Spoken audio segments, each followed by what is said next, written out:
मला तुझ्याकडून काहीही स्पष्टीकरण नकोय। मी तुला आता चांगलंच ओळखायला लागले।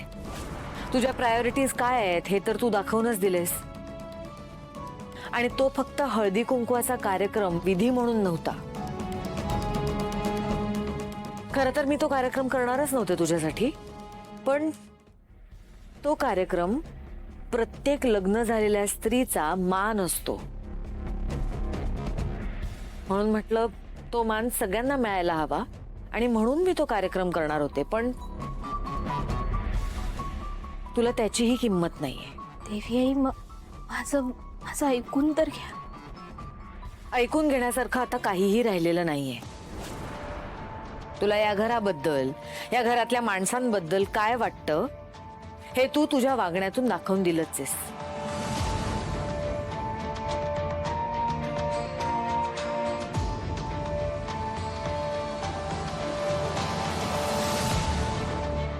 देवी आई, मी जे काही बी केलं ते या घराच्या भल्यासाठी केलं। हे घर कोसळताना नाही बघायचं मला।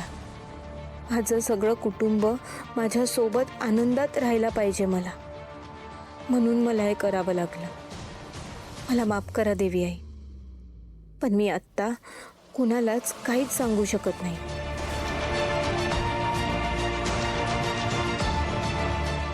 बाळा, बघितलंस ना अहिल्या मॅडम किती नाराज झाल्या त्या। असं नको वागत जाऊस। आणि एक लक्षात ठेव,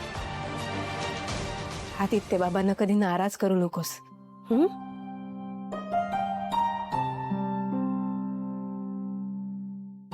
आत्या, प्रिया मॅडमना काढा नेऊन दे। आत्या, ग्लास घ्या ना।